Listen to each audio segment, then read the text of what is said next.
Sejam muito bem-vindos ao quarto dia não, desculpa, terceiro dia. É tanto conteúdo que a gente já está aqui se adiantando. Sejam muito bem-vindos ao terceiro dia da Semana Internacional de Segurança do Paciente, Safety for Me. Estamos aqui mais um dia avançando em conversas muito extraordinárias, incríveis sobre engajamento do paciente e segurança do paciente. Nosso reconhecimento ao Hospital Manuel Carvalho, que chegando aqui já abre a câmera, já mostra todo mundo conectado lá dentro do hospital. Muito legal de ver todo o movimento acontecendo. Para nosso início aqui da nossa conversa, eu vou passar a palavra para o Salvador para ele poder dar o seu boa tarde. Na sequência, a gente vai fazer uma referência, um agradecimento aos nossos patrocinadores. Salvador.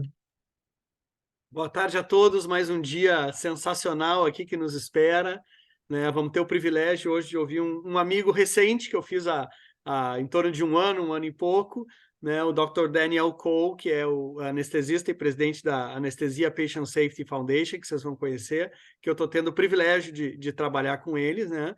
E uma nova amiga, mais recente ainda, que é a Maiana Souza, né? Que está aqui representando a Rebraensp, e vai falar também de todo o trabalho que ela vem desenvolvendo pelo engajamento do paciente. Muito obrigado por vocês todos estarem aqui. Vamos adiante, Carol. Então, começando o nosso agradecimento aos nossos patrocinadores, eu vou pedir um minuto da atenção de vocês para o vídeo da MV. Bilhões de neurônios, milhões de células, dezenas de órgãos, uma vida. Quem dá valor à vida cuida para que tudo funcione com perfeição. Cada sinapse, cada informação genética, cada batimento cardíaco tem valor, porque tudo está conectado em um sistema complexo e quem cuida dele sabe que nada é simples. Para que cada médico, enfermeiro, gestor e equipamento possa cuidar de uma vida, é preciso dar valor a todas as etapas do processo. Consultórios, planos de saúde, hospitais, departamentos, prontuários, diagnósticos, tratamentos, pessoas, tudo conectado. Quem dá valor à vida cuida para que esse sistema funcione com perfeição. Esse é o papel da MV. Desenvolver tecnologias que agilizam e melhoram o trabalho de quem toma decisões vitais sobre a sua saúde. Porque quando se trata de saúde, tudo tem valor. MV. Mais valor para a saúde. Muito obrigada, MV, pelo patrocínio e apoio para que essa semana pudesse acontecer. E também agora passo o vídeo da Bayer sobre o seu trabalho aqui no Brasil. Aqui na Bayer, nós acreditamos em um mundo com saúde para todos e fome para ninguém. Para transformarmos essa visão em realidade, concentramos nossos esforços em 3 unidades de negócio: farmacêutica, agrícola e saúde do consumidor. São mais de 125 anos de história no Brasil. E a nossa operação é a segunda maior do mundo. Na Bayer, buscamos profissionais que queiram construir um propósito em comum. Somos guiados por uma cultura que une valores, comportamentos e uma visão de mundo melhor. São os pilares da nossa cultura corporativa que nos unem, cruzando fronteiras nacionais e consolidando a presença da Bayer globalmente. E assim, vamos construindo, dia após dia, uma mentalidade mais inclusiva. Diversa e plural, com diferentes sotaques e uma só voz. Seja você. Somos a Bayer Brasil.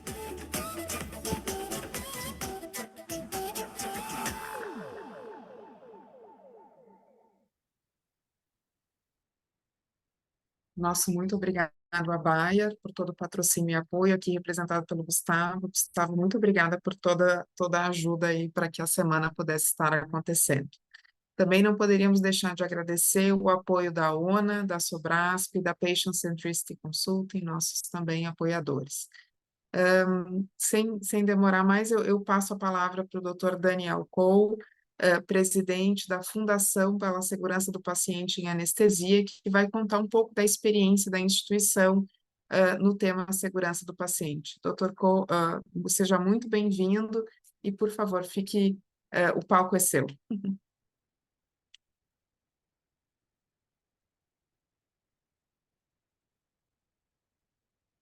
Well, thank you for the kind invitation, and it is a pleasure to be here today. Let me just kind of clean up my screen so I don't have pictures in the way. I've been to Brazil several times, 4 times, I think, and have many good friends there.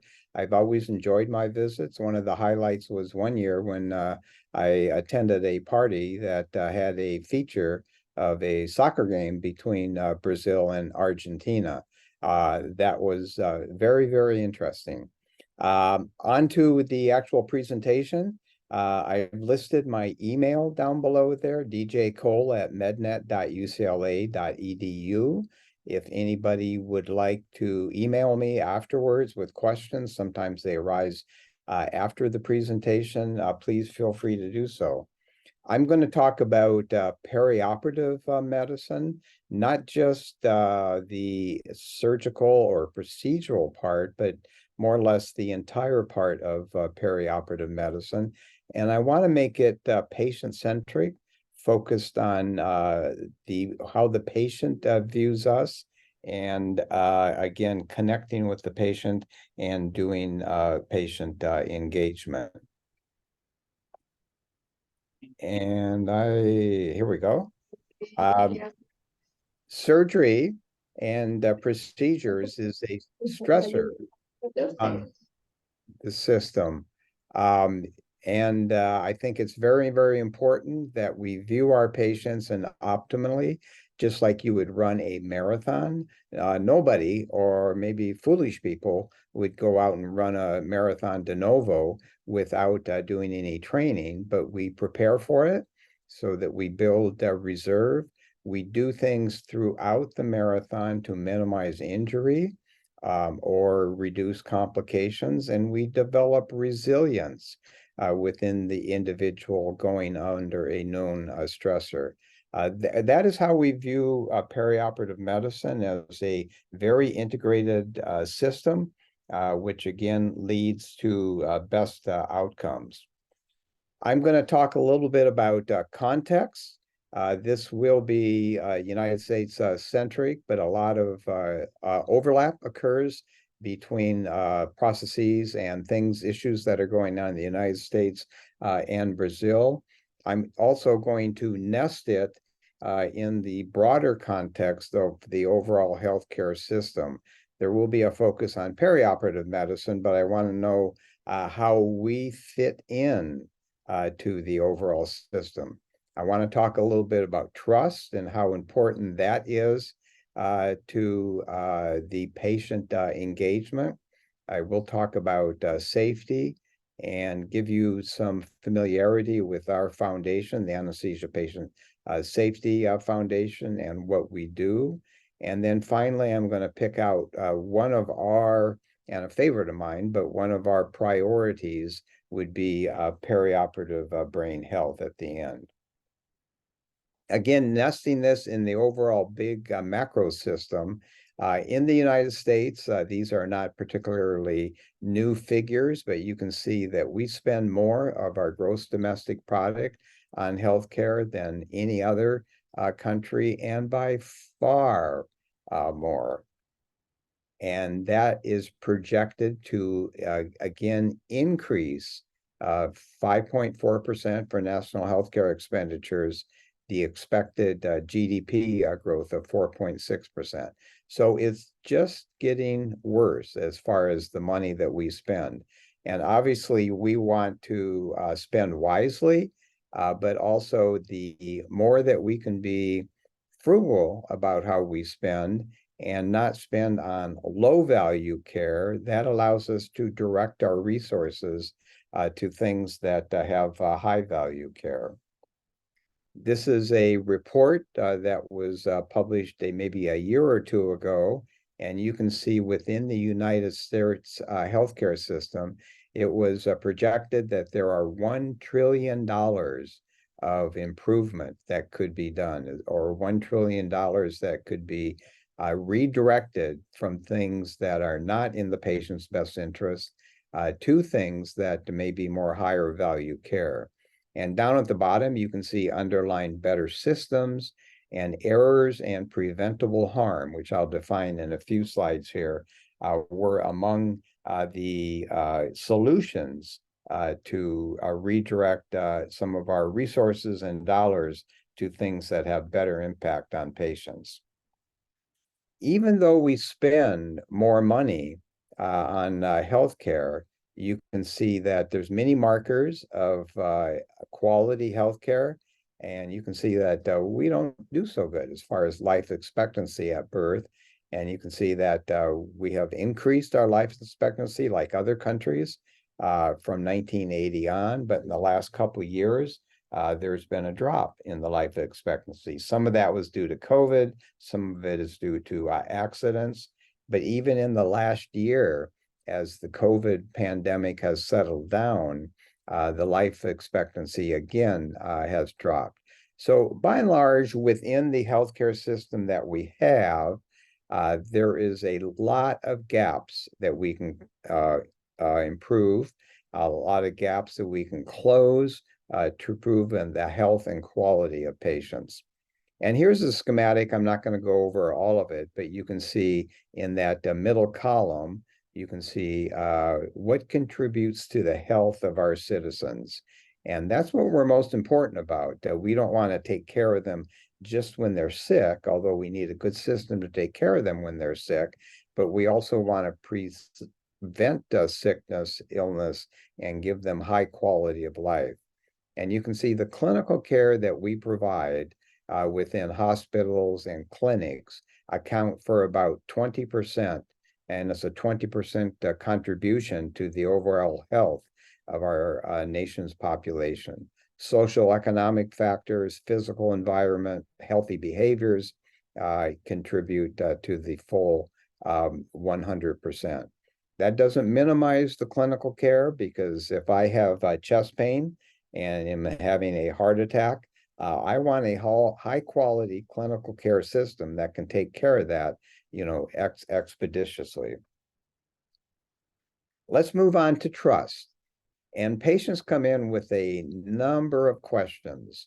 A lot of times they may ask them, particularly in this era where they can research issues that they have on the internet, but a lot of times they don't necessarily ask them. And so when we as perioperative physicians sit down with them and talk to them, we want to explore all their issues and develop trust. Some of the things that everybody has on their mind is, will I survive the surgery? What will you do to make sure that I am safe? Will I wake up during the procedure? Will I lose my memory? Again, these are just several different questions that people commonly have when they come in for procedure. Trust is critically important for the success of patients' health, and it's defined as the level of confidence that patients have in their healthcare system and providers. It's critical for positive patient outcomes, and safety is the foundation of how we build trust and maintain good quality outcomes. How are we doing in the United States? And here is a poll that was done in 2019, and you can see in 1975, trust in medical systems was very high. In 1993, it had plummeted due to kind of some of the healthcare reforms that were going on here to 34%. 2019, prior to COVID, it was 36%. Not a figure that I think we can be happy with. And here's what happened during COVID. Again, 2019, we were at 36%. The first year of COVID, it went up as people started to develop trust, admiration for the healthcare systems, the doctors, nurses, providers that were taking care of them and literally saving their lives. But then what happened shortly after COVID, within the next year or two, and I don't mean to get too political here, but there was a lot of controversy in the United States about vaccines and masks, and a lot of mistrust about the scientific consultation, the scientific recommendations that were coming in. And you can see that in 2022, we're kind of back to pre-COVID levels of trust. So a lot of things that we can do. What do patients want? Well, they want confidence in their doctors and nurses and their healthcare providers that they have clinical competency. You have the knowledge, the skills, the judgment to provide best care for me. You have interpersonal competency. So some of the soft skills that are so critical for a good patient care. You have good bedside manner. You will sit and develop rapport with me. And you have the primacy of the patient's interests at heart. Here in the United States, there's been a lot of issues within the media about doctors, healthcare systems that may be conflicted as far as having other conflicts of interest, financial interests that may conflict with the patient's interests. They have an expectation that the system that they enter, i.e. here at UCLA, that this system is safe. I'm not going to leave with harm. It is reliable. Plástico do nosso vermelho, não. Nossa, já vai lá descansar que eu passo tudo. And meets quality expectations. Let's define patient safety. And when I grew up, so to speak, in my medical training, safety was simply defined by the Institute of Medicine here in the United States as the failure of a planned action to be completed as intended, or the use of a wrong plan to achieve an aim. I would like us to think bigger than that. We don't want to discard that definition. That certainly has a key role in the care of our patients. But let's think bigger and think about patient safety, not just as discrete errors, but in the terms of preventable harm. And it's how we deliver care in a way that prevents harm from the processes of care and the behavior of humans embedded in the system of care. And a good example of this, and I'm going to talk about this a little bit later, somebody comes in with chest pain. So they go and they have a cardiac procedure, a bypass procedure, and they actually suffer postoperative delirium and a cognitive deficit postoperatively, and leave the system with their heart essentially fixed, but some cognitive disability due to the system of care that may not have been preventable, but in a lot of cases, it is indeed preventable. So again, it is building systems, processes of care that try to prevent harm from those actual processes of care. How are we doing in the United States? And these are some fairly astounding figures.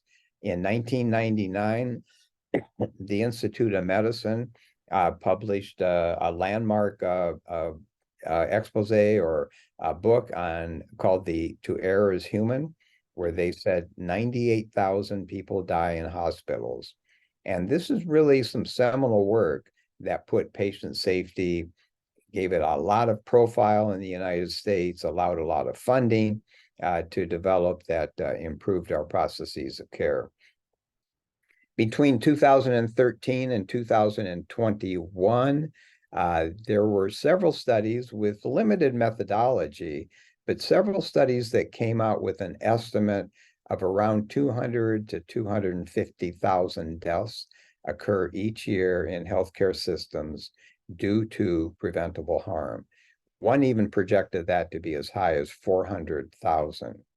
And that, if true, prior to COVID, would make preventable harm due to healthcare the third leading cause of death in the United States. Just recently, our governmental Health and Human Services Office of Inspector General issued a report, and that was 2022, that Medicare, which is our system that basically takes care of patients 65 and older, 25% of Medicare patients experience patient harm during their hospital stays. And that was a biopsy of 1 month in 2018. really, if indeed true, and all of these have some limitations, really an unacceptable rate of preventable harm. One final study that was just published this year, I believe it was January, the safety of inpatient healthcare. And this was a retrospective study that did a random sample of admissions in 11 Massachusetts hospitals during the 2018 calendar year, kind of that same biopsy that our Health and Human Services Institute did. There was at least one adverse event in almost a quarter of admissions. Almost a quarter of those adverse events were preventable, and almost a third were deemed serious. Adverse drug events accounted for the greatest proportion of them, almost 40%, and surgical procedural events was about 30%. So you can see that by all metrics, by all studies that have looked at this, it is a meaningful problem. And let me just kind of finish, not finish this section, but not the entire talk, with a framework for how I look at patient safety. And I think foundationally, patient safety is the most important aspect. You cannot achieve quality without safety. Safety in and of itself, though, doesn't necessarily get us somewhere. It has to lead to higher quality care. And you establish that foundation, you develop systems that have personal competency, clinical competency, interpersonal competency, and patient primacy of the individual caregiver, and system competency of the healthcare system. And then finally, the healthcare needs to meet quality expectations after all of those are achieved. Is it safe? Is it effective? Is it patient-centric? Is it timely, efficient, and equitable? So that's kind of a framework of how I view patient safety. You cannot disentangle it. It's kind of like the strands of a rope in which you cannot disentangle safety and quality. One is dependent upon the other. A little bit of time now on the Anesthesia Patient Safety Foundation. We were established in 1985. Essentially the longest or the very first patient safety foundation in the United States. We are a foundation of the American Society of Anesthesiologists. And just a little bit of information on the evolution of patient safety in the United States. Starting off with ether over 150 years ago. And no doubt, there were a lot of patient safety improvements that occurred over the next 100 years, but I'm going to jump right ahead to 1954, in which there was some seminal work by Beecher and Todd, which suggested at that time, surgical patients have a 1 in 75 chance of dying, a 1 in 95 chance of dying from his or her underlying disease, and that there is 1 death attributed to anesthesia for every about 1,500 patients. And they made a conclusion that anesthesia should be viewed as a major public health problem. So that kind of set into motion the wheels of really raising the profile of patient safety and the specialty of anesthesiology and perioperative medicine of viewing patient safety as a key component of our training. I will now kind of reference an article by Mark Warner, published a couple of years ago in Anesthesiology, in which he goes over the evolution of patient safety, anesthesia patient safety in America. And he suggested that the years 1982 to 2000 are considered the era of the origin of anesthesia patient safety movement, even though the Beecher and Todd article started to set the wheels in motion. There was more awareness of anesthesia-related injury, and what happened was there were some leaders, and I'm going to show you a picture of this in just a minute or two, that formed the Anesthesia Patient Safety Foundation, and working with the American Society of Anesthesiologists, there was a dramatic reduction in patient harm to where now we have changed the anesthesia mortality from about 1 in 1,500 in the 1950s to about 1 in 200,000. The 1970s and 80s really also saw kind of that taking off. There were innovations in procedures, more critically ill patients coming for procedures and surgery. Monitoring and anesthetics changed. Prior to the early 80s, we didn't have pulse oximetry, end-tidal carbon dioxide. The anesthetics were very unforgiving as far as blood pressure and other hemodynamics. The training of anesthesiologists dramatically improved. They developed the subspecialty of critical care medicine, and there was quite a public profile of anesthesiology deaths and mortality in the early 80s, which essentially led to a clamoring for training and improvement. And that also is against the backdrop of a big malpractice crisis in which the malpractice for anesthesiologists, the rates were very high. So there was a special group of leaders back in 1984. They first met and developed the essentially the foundation of what would be formed as the Anesthesia Patient Safety Foundation in 1985. And again, they made this very unique in the United States, in which they wanted a foundation in which all the stakeholders were involved in the decision. And the stakeholders on our board, we have obviously anesthesiologists, we have nurse anesthetists, we have anesthesia assistants, we have people from industry, malpractice companies, we have surgeons, and essentially all the stakeholders, including nursing, are engaged at our board and how we develop our projects going forward. What we do, there's basically 6 areas of what we do. We are not necessarily a research foundation, but we do allocate dollars each year to our research.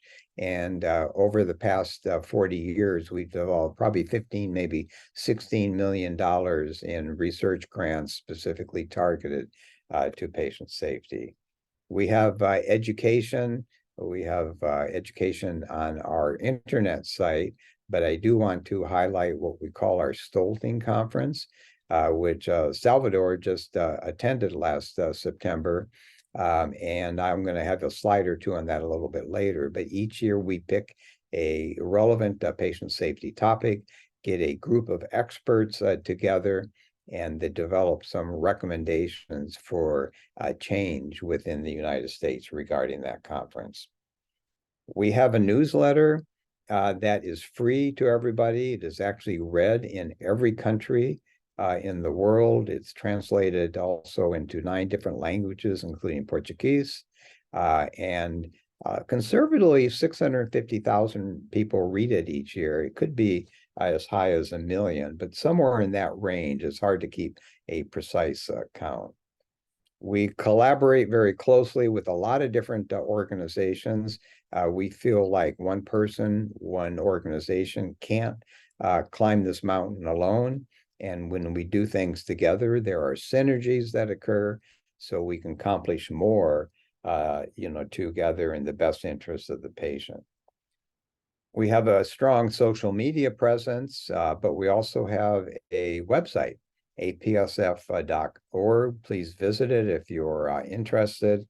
And although we're not an advocacy organization, we have started to dip into advocacy the last 5 years. We've developed several statements with the American Society of Anesthesiologists that kind of helped to change practice during the COVID pandemic. There was a famous case in the United States of a nurse that was criminally prosecuted for a medical error, and we came out with a statement opposing criminal prosecution for medical error and we've also supported different legislation in our Congress regarding opiate safety in hospitals. This is our newsletter. It comes out 3 times a year. Our editors, Dr. Steve Greenberg, Dr. Jennifer Benayan, and Dr. Edward Bittner are there for you. It's free. Most of our stuff, I think basically everything is free. But if you're interested in doing it, we stopped sending out hard copies, but you can subscribe. Just go to our website, again, www.apsf.org,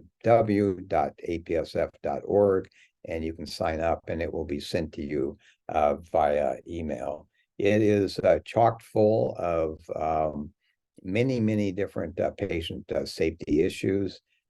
We've kind of called it a newsletter, but it's much, much more, has a lot of scholarly, academic, and practical solutions within that newsletter. Our Stolting Conference, again, once every September. We've been doing this for over 20 years, and here's some highlights of the last 3. In 2021, we did clinician safety.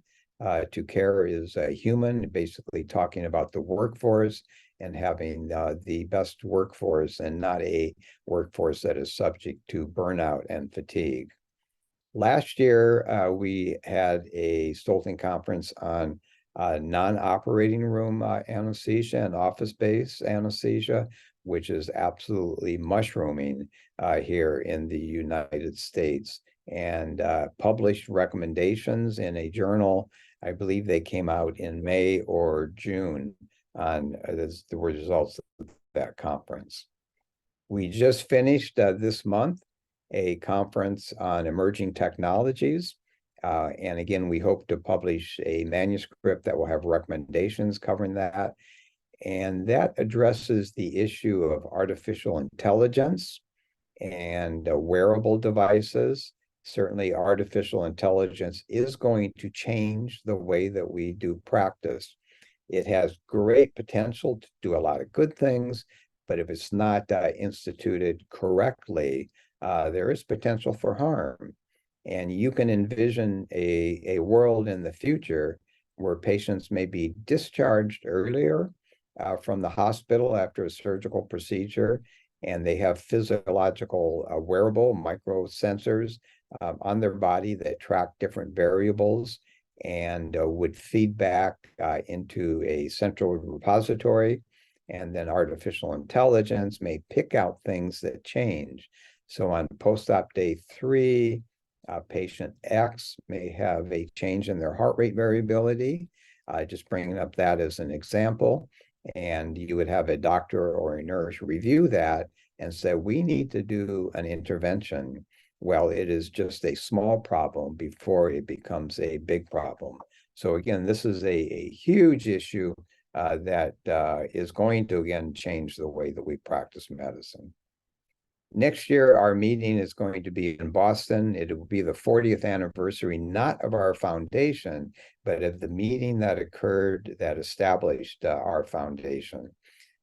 Transforming Anesthetic Care, a deep dive into medication errors and opiate safety with a particular focus on patients that get perioperative opiates and then have harm that occurs in the hospital or the immediate postoperative period.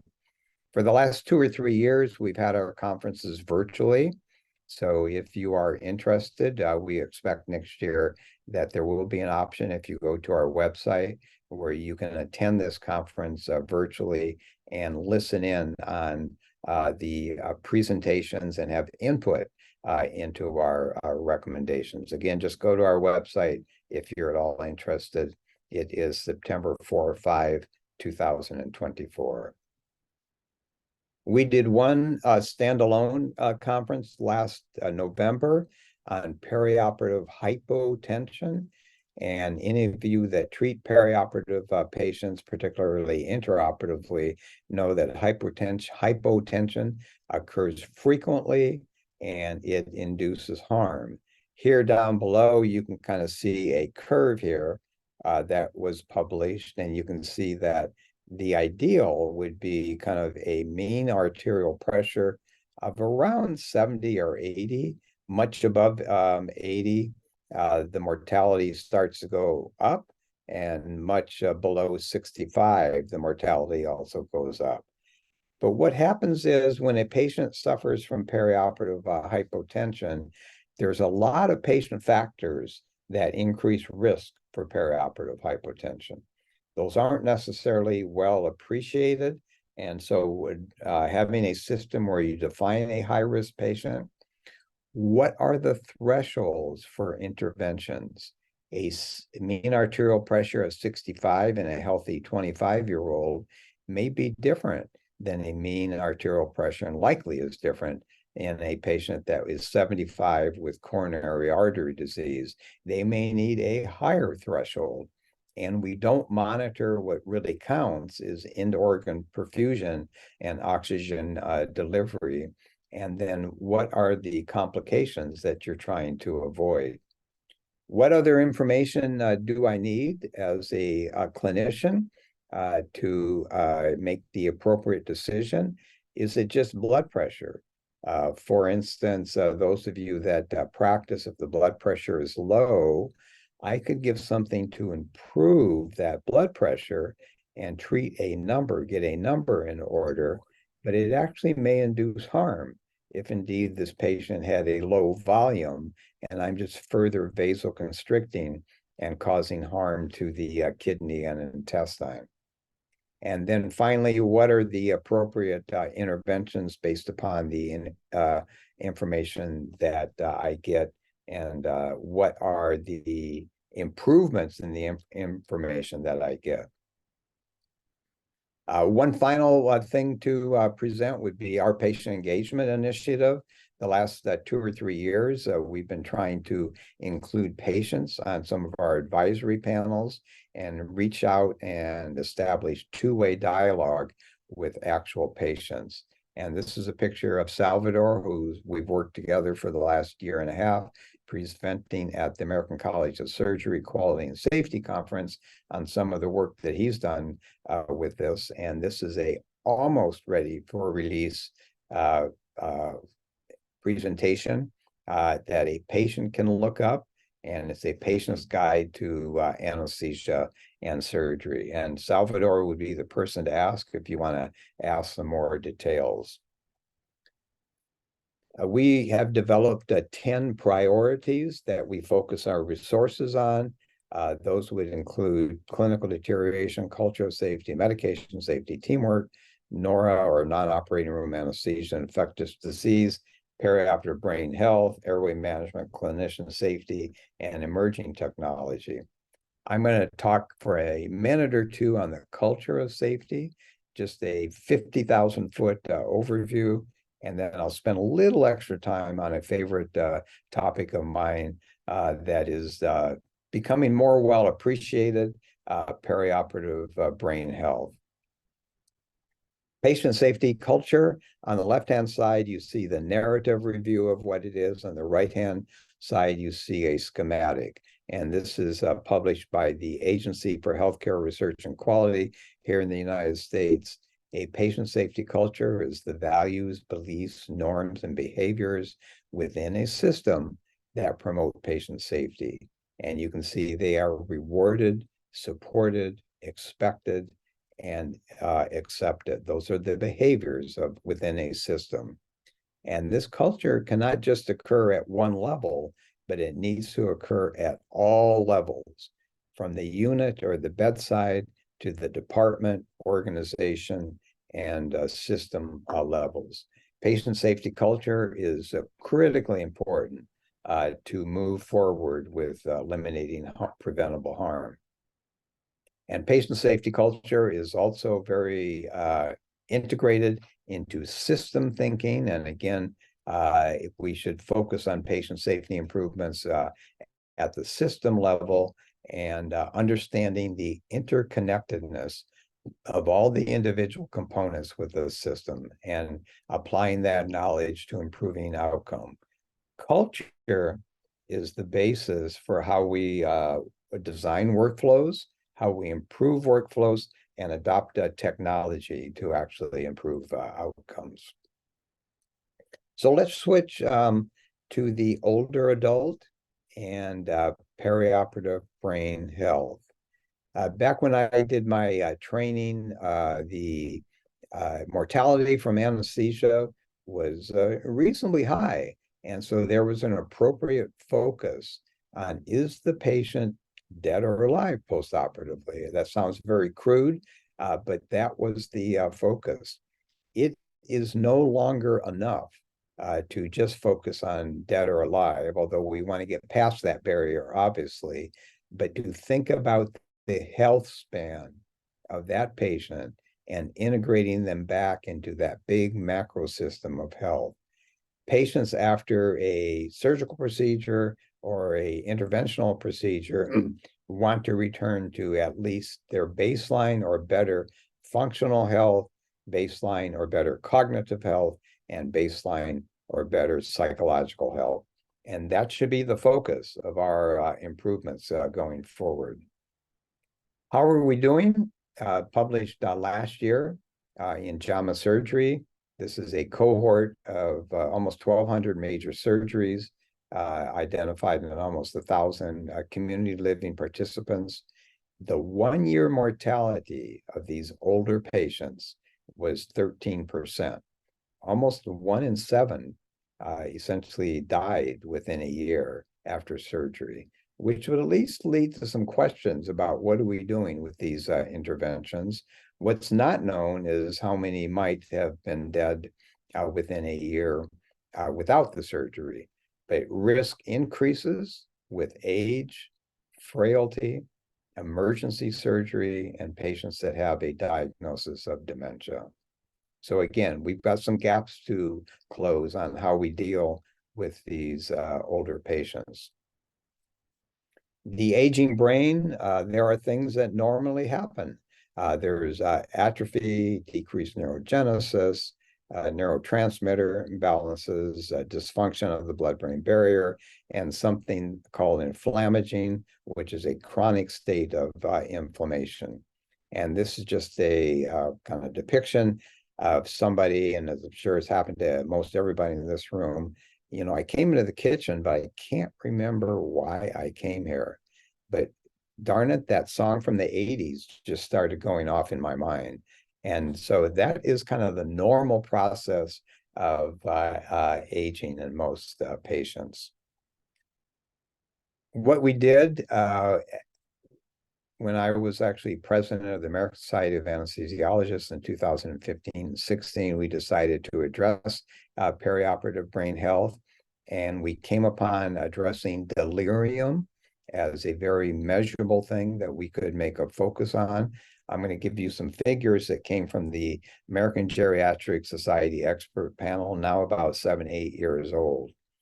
But the incidence, it depends on the methodology and the patient population, but it's around 15 to 60%, as low as 5% and as high as 85%, depending upon the patient population. But most incidences post-op in the older patient are quite high. It's associated with complications, including myocardial infarction, respiratory decline, respiratory failure, cognitive decline, and actually a future diagnosis of Alzheimer's disease. It costs the United States over $150 billion, and these were measured in 2011 dollars, so it's probably a little bit higher right now. And not all the cases are preventable. Some of them occur in high-risk patients, but it was estimated that 40% of the cases are deemed preventable. So again, another big gap that we can help to close and improve the healthcare of our patients. I won't belabor it too much, but to kind of go over an integrated pathway, essentially this would be my pathway for taking care of these patients. You want to try and avoid the medications, the American Geriatric Society Beers criteria. You can't really avoid them all, but you try and think twice about using benzodiazepines, anticholinergics, antipsychotics, and phenothiazines. You want to try and define high-risk patients. There are some patient factors that define high risk. There are some surgical factors that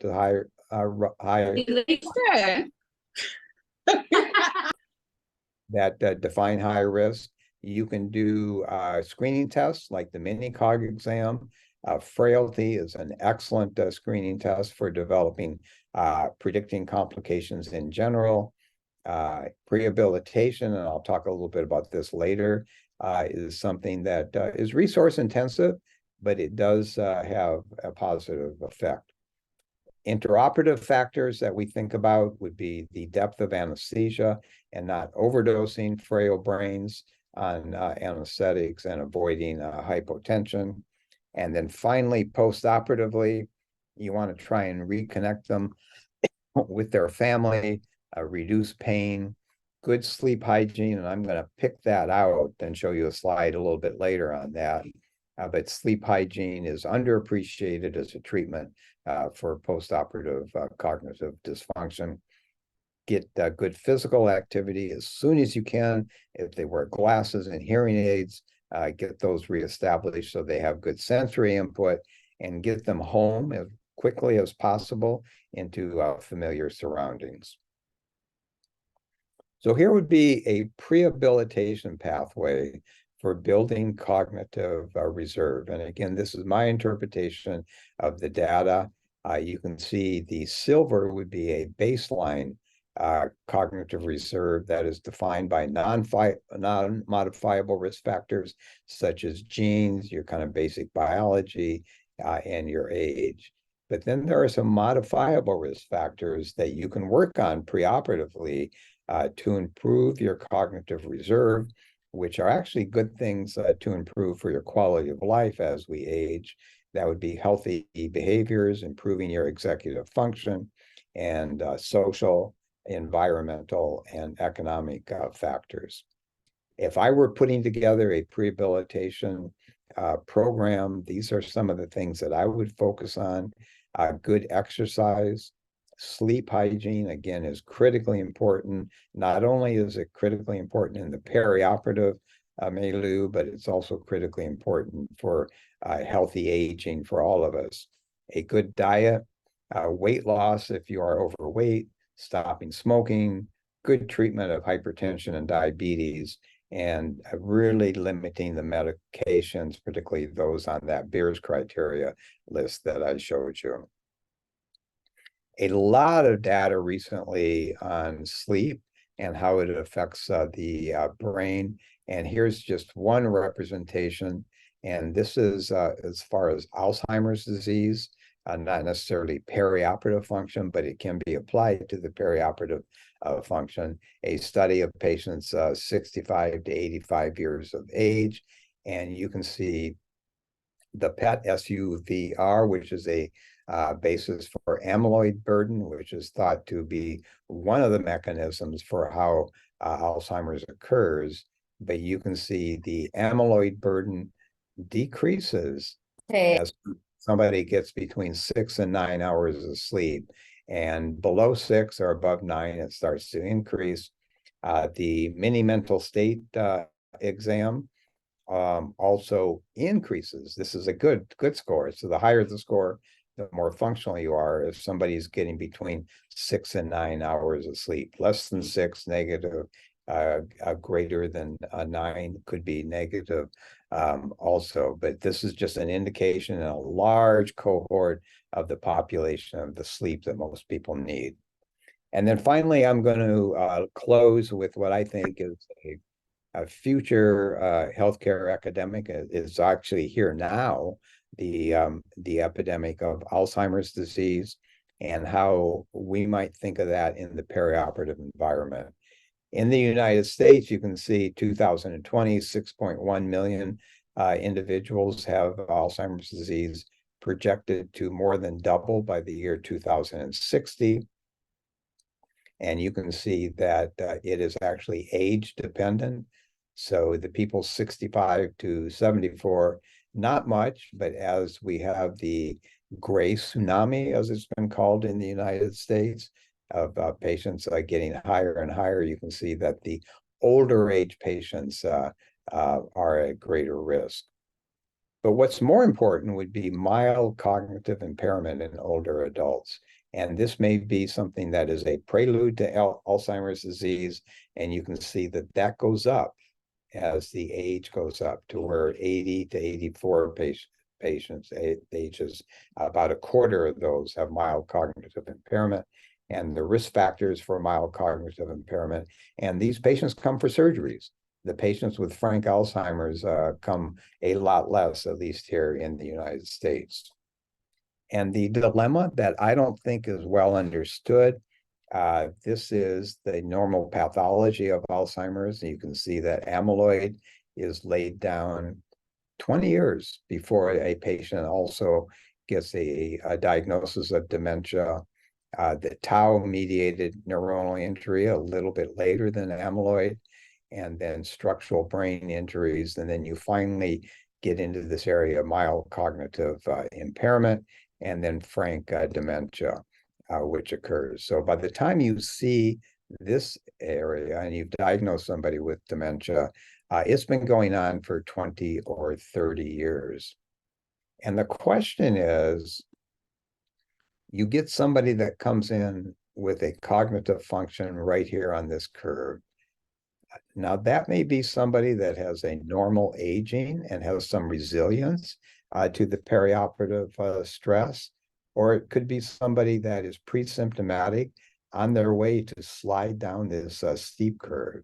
And taking care of this cohort is not very well defined in the literature, but extremely important should a perioperative surgical anesthesia stress actually accelerate that decline. So we have some work to do. Again, perioperative patient safety and preventable harm. We've got gaps to close in the past, and we've got gaps to address in the future.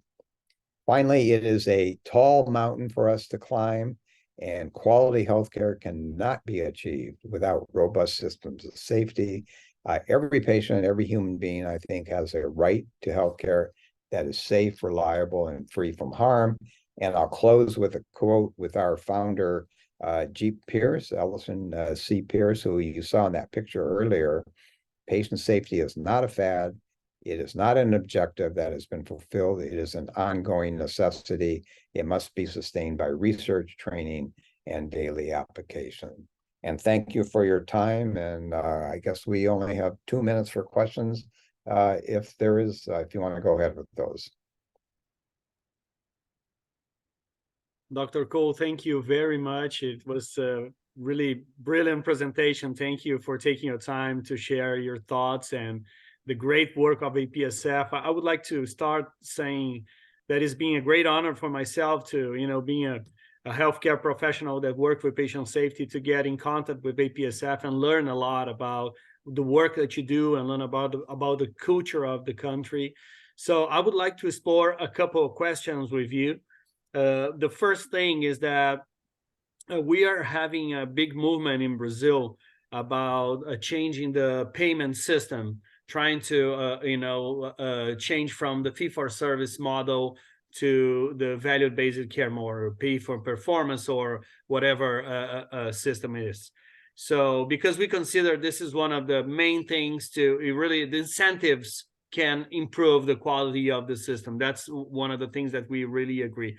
And you guys had a big change in the system a few years ago with the Affordable Care Act. So I would like to question you about the anesthesiologist's perspective of the Affordable Care Act. How they accept that? It was easy for everybody or not? So how the Anesthesiology Society and APSF look for the Affordable Care Act, and more than that, how the colleagues, the anesthesiologists saw that. How was it? Well, I think there was some concern about the Affordable Care Act within the anesthesiology, especially as there is with any change. And basically, the Affordable Care Act did a lot of things. It improved access. It kind of started to shift dollars from acute care to preventative care. So there are a lot of things that happened. But some of the things that it did, and it kind of slowly turned this big ship around, and we're not there yet, was to make the transition you talk about, and we got a lot of work to do, from rewarding quantity of care to value of care. And I kind of quote somebody, I think it was Deming, that said, a system is perfectly designed to achieve the results it gets.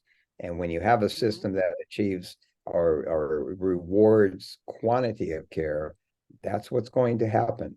And so we're not quite there as far as overall the system is fully rewarding value of care. But when we do get there, then a lot of the things that are low value care or no value care will essentially be eliminated. Absolutely. Okay.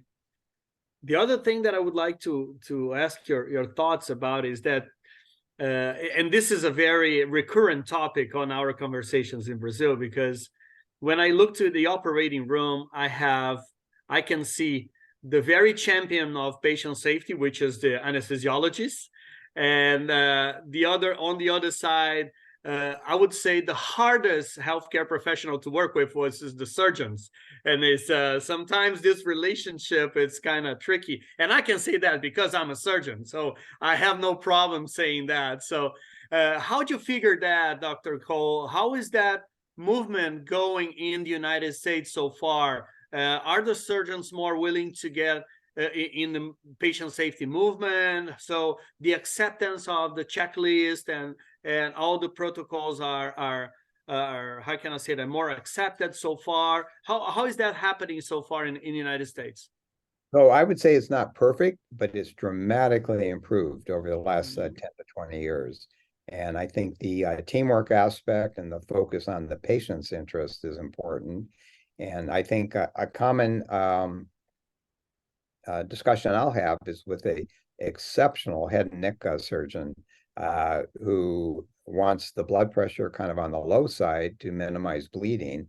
He's focused on doing a good surgical result. But all of a sudden I get an 80-year-old patient that has coronary artery disease and hypertension. I'm also interested not only on the surgical result, but I want to improve postoperative outcomes. And so we generally have a conversation. It's very cordial, but he expresses his concerns, I express mine, and we kind of end up at a nice sweet spot as far as that goes. So again, I would say the last 10, 15 years have been a dramatic improvement. All right, wonderful. Thank you very much. So let me see, I have some questions here on the chat. Let me just check and I'll try to translate it for you. Let me see, it's from a colleague of us, Luciana Wea. Dr. Cole, can you share let me just read it first and then I translate it. Quais são as atividades que o senhor tem utilizado com os médicos em seus países para desenvolver as práticas médicas seguras? So if you can share what kind of activities you have used personally to with the physicians in your country to develop medical safety practice with patients, and how you engage patients and families.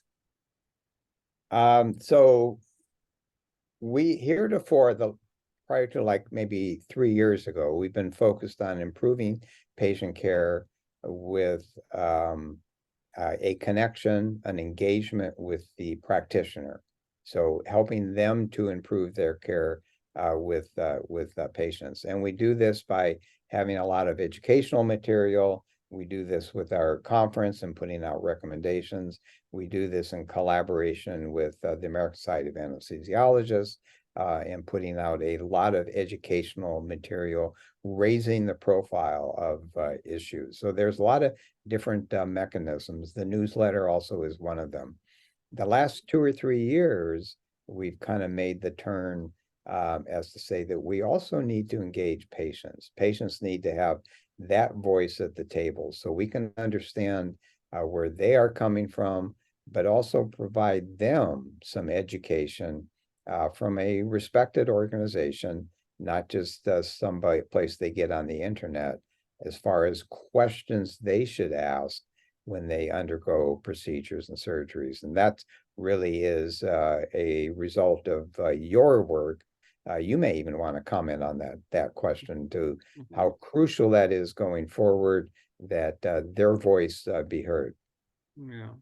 Yeah, absolutely. It's been tough. This is a long way that we still have to work on, because I think everybody agrees, and we saw that during the board meeting. Everybody agrees that we have to talk with patients and open space to talk with patients, but at the end of the day, it's kind of hard.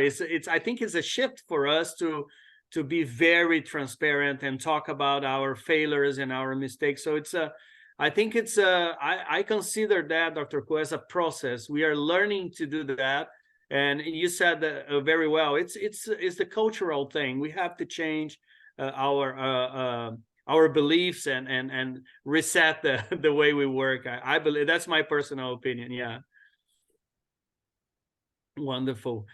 Dr. Kuo, I would like to thank you very much for being here and taking some time to share your experience and work from APSF with us. And you're very welcome to stay with us if you want. And I'm going to introduce Maiana to give the second lecture of the day. Thank you very much. Thank you. Olá, boa tarde. Vocês me escutam bem? Estamos escutando muito bem, Maiana. É uma alegria te ter aqui com a gente. Muito, muito obrigado por aceitar o nosso convite, né? Estou super curioso para conhecer um pouco mais sobre o teu trabalho. O palco é seu. Obrigada, agradeço. É uma honra estar aqui e poder compartilhar. Vou colocar minha tela, só um minuto.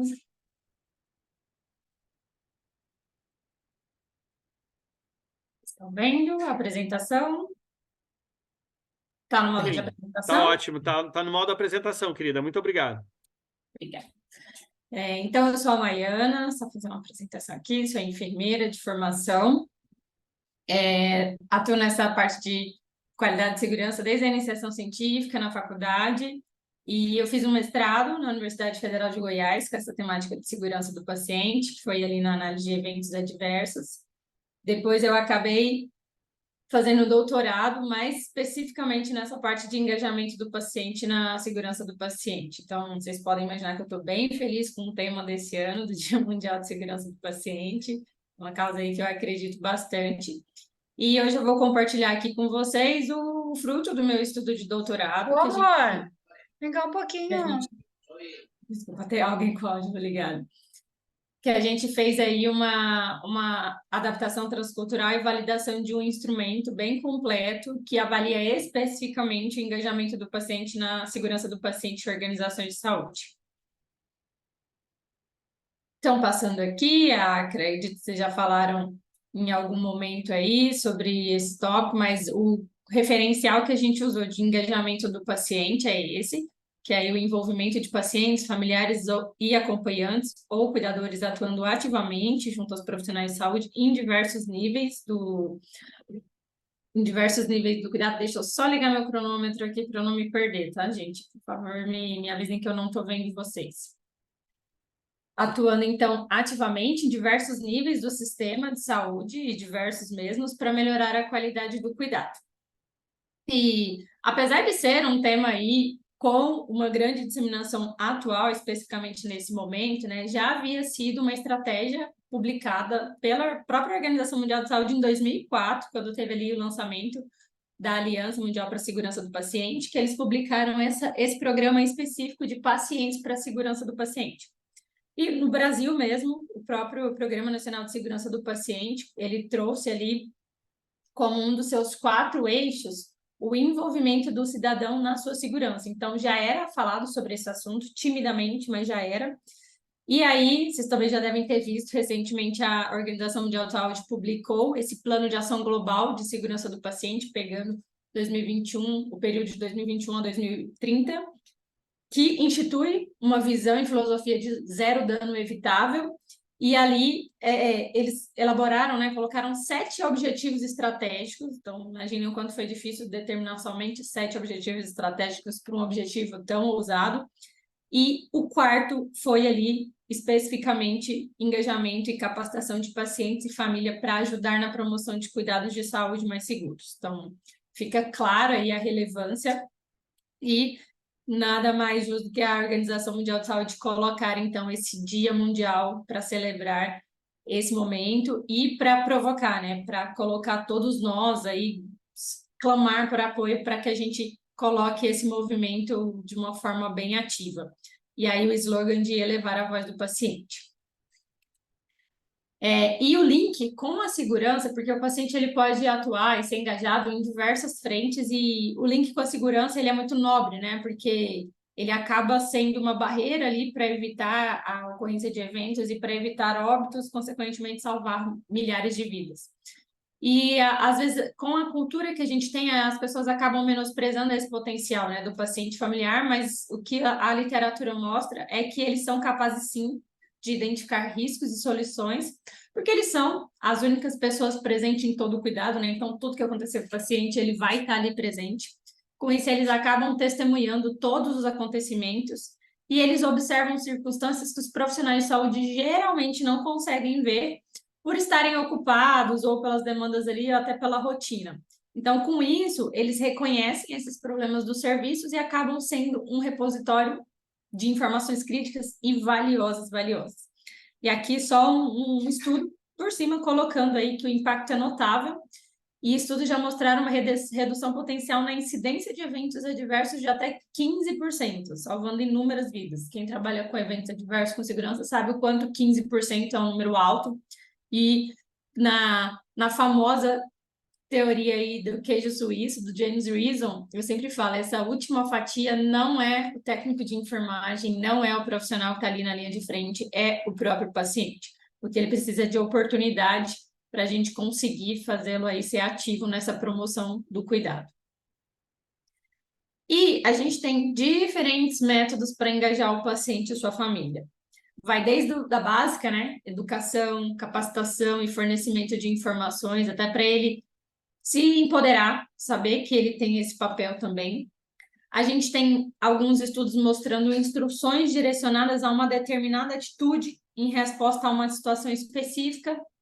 Um exemplo clássico aqui é na identificação precoce de uma deterioração clínica. Então, se o paciente que está ali instável, a gente pode acabar utilizando esse paciente ou familiar para colocar uma observação específica, alguma situação, alguma variação aí de sinal vital que fique alerta para esse tipo de situação. A gente pode tem abordagem direta aos profissionais para alertá-los sobre comportamentos de segurança. Clássica aqui também é a higienização das mãos, quando tem iniciativas aí que usam o próprio paciente para questionar se os profissionais higienizaram as mãos antes de ter algum contato com ele, ou até se cobrar mesmo que ele faça isso antes de alguma intervenção. Tem a clássica pesquisa, entrevista, pesquisa de feedback, caixa de comentários, sugestões, até ouvidoria, que a gente vê também que tem muita informação ali de melhorias que os pacientes conseguem colaborar. Narração de histórias e experiências vividas, principalmente quando a gente tem algum incidente, algum evento grave, ou até que vai a óbito, o familiar ali, o próprio paciente tem o potencial de acompanhar e de ir mostrando, compartilhar essas histórias, compartilhar principalmente os resultados, as melhorias que foram trazidas por conta daquele incidente. A criação de associações de pacientes e cuidadores, a gente vê isso quando tem alguma doença específica e aí junta várias pessoas com aquele mesmo problema para compartilhar e colocar aí todas as expectativas deles e o que eles podem contribuir. A inclusão de pacientes em conselhos consultivos e comitês, muito importante também, aqui no hospital onde eu trabalho. Ontem a gente inaugurou o conselho consultivo daqui, a gente já tinha feito um pré-teste, assim, um piloto com um grupo focal, e só no grupo focal já foi muito interessante, já tiveram várias contribuições. E, da forma aí mais avançada, o co-design baseado em experiências do paciente. E aí a gente tem aqui como é que a gente avalia o engajamento do paciente na segurança, né? Essa foi a minha primeira pergunta de pesquisa ali, o que inquietou aí atrás disso. E aí a gente tem aqui o instrumento, que eu vou trabalhar em questão, desculpa, passou.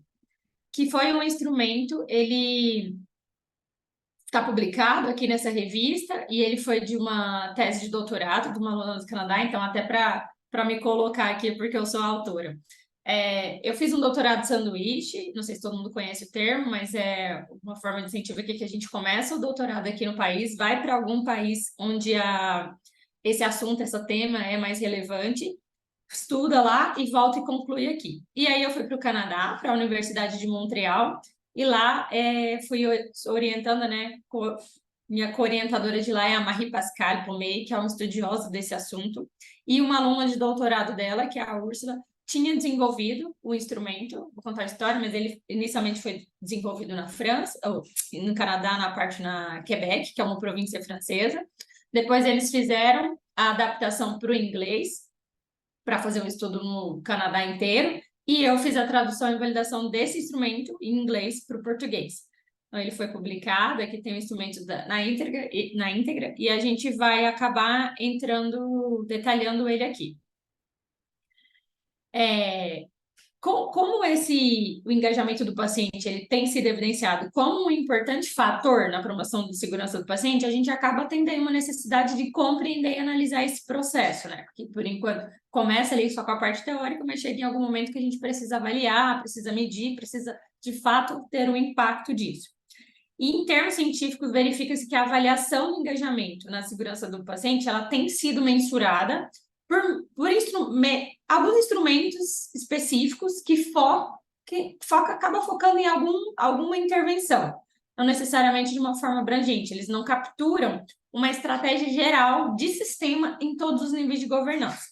E aí foi percebendo essa lacuna que desenvolveu esse instrumento, que chama Engajamento do Paciente na Segurança do Paciente em Organizações de Saúde Canadense, que foi o que eu parti.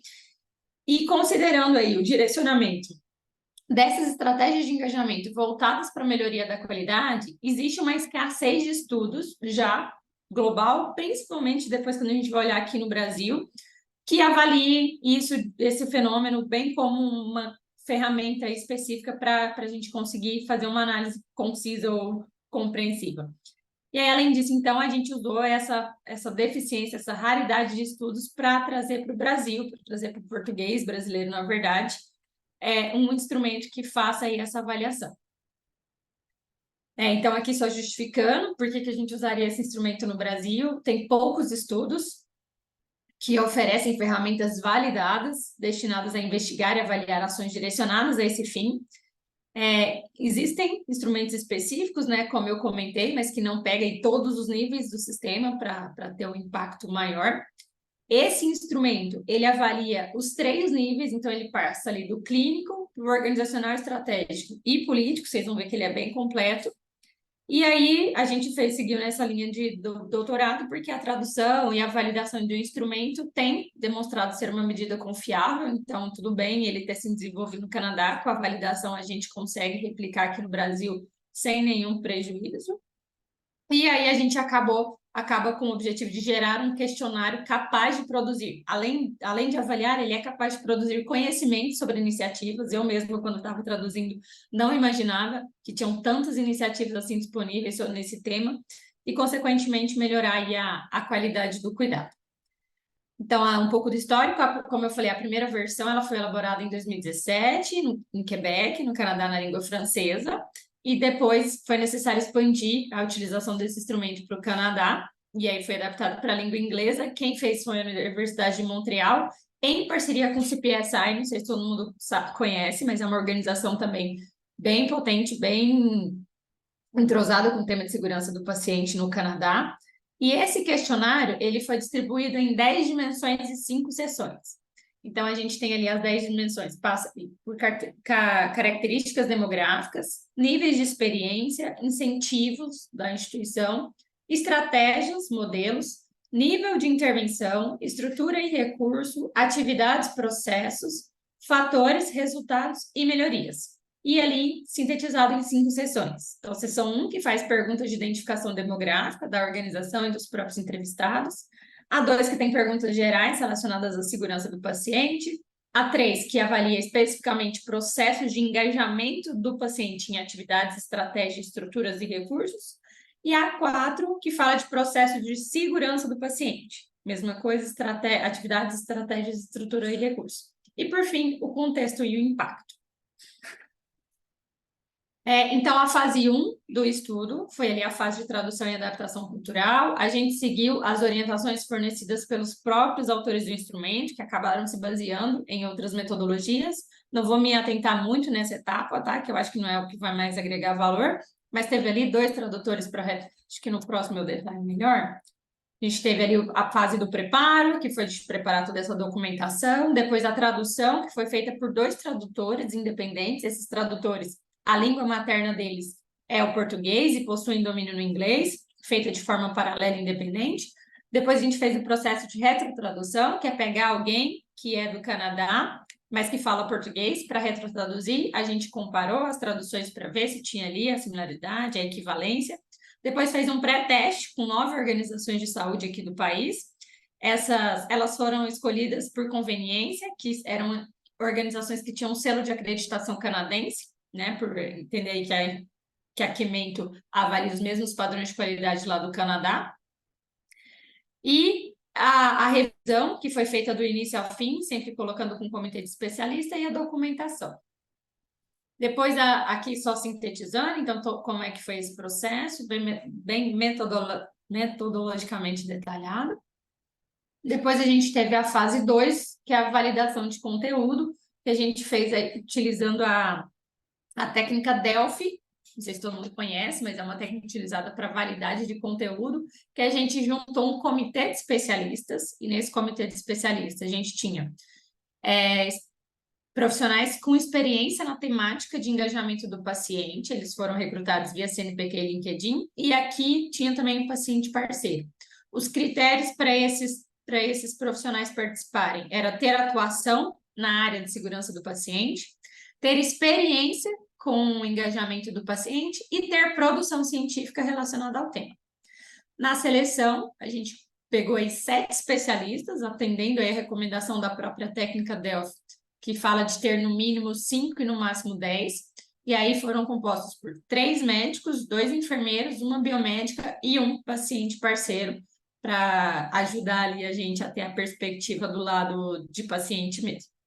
A avaliação, eles avaliaram, então, todo o instrumento traduzido para validar aquele conteúdo, se eles tinham que responder o questionário, se atendia todos os itens, tá? Todas as questões, quanto à abrangência do assunto, então, falar se aquela questão era abrangente relacionada ao tema de engajamento, a clareza, se as perguntas estavam claras, e a relevância. E aí foi usada uma escala do tipo Likert mesmo, para eles colocarem se concordavam, e o grau de concordância foi medido por uma escala numérica e também tinha um campo ali para comentários. A gente conseguiu essa validação com 2 rodadas, né? Então foi feita a primeira, foi pegada ali considerado o índice de validade de conteúdo maior ou igual a 0,8, que é o preconizado na literatura também. E aí, há também a IRA, que é maior que 8, que é para verificar se o consenso obtido é significativo e fidedigno. Então, na primeira rodada a gente pegou as questões que não tiveram esse valor aceito, fez as modificações conforme as sugestões, e na segunda rodada a gente acabou tendo aí 100% dos itens validados, considerando a opinião desses 7 especialistas. Então, aqui está o instrumento, ele está publicado na íntegra no repositório de teses da Universidade Federal de Goiás, que foi onde eu defendi. Como eu falei, aqui ele está bem semelhante ao original. Ele foi intitulado de Engajamento do Paciente na Segurança do Paciente em Organizações de Saúde. Tem o subtítulo ali, Construindo o Sistema de Saúde Mais Seguro, Estratégias Utilizadas na Institucionalização do Engajamento do Paciente na Segurança do Paciente. Coloca ali a referência que ele é uma versão adaptada da versão inglesa. E aí ele já traz os objetivos. Então, ele passa pelas principais estratégias de engajamento do paciente, que é de consulta, informação, consulta, colaboração, cooperação e co-design. E aí vocês podem ver que aqui a gente já traz várias referências explicando, então, para ele, quando a gente fala engajamento do paciente, eles já deixam claro que quando a gente fala paciente, inclui paciente, cliente, residente, usuário e seus familiares, incluindo cuidadores. Então, está escrito só paciente, mas de fato a gente está englobando os familiares e todos os outros. traz a definição de segurança do paciente, a fonte, de paciente conselheiro ou parceiro, que é um termo muito utilizado no instrumento. E ali, na página 2, ele já traz as instruções de como esse questionário deve ser preenchido. Então, a recomendação é que seja preenchido por uma equipe de 3 pessoas, minimamente, sendo essas pessoas, primeiro, o profissional líder da segurança do paciente na instituição, o profissional líder de engajamento do paciente, e aí vocês já podem imaginar a dificuldade que a gente teve de encontrar instituições com alguém específico para essa temática, e um paciente líder do Conselho Consultivo de Pacientes ou presidente aí do grupo de pacientes. Então, não é um questionário para ser respondido sozinho, essas 3 pessoas, minimamente, pode ter mais outras, tem que responder conjuntamente ali, chegando a um consenso de resposta.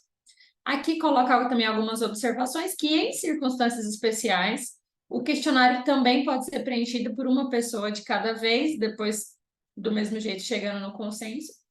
Ao preencher esse questionário, eles solicitam que deve considerar as atividades realizadas nos últimos 12 meses.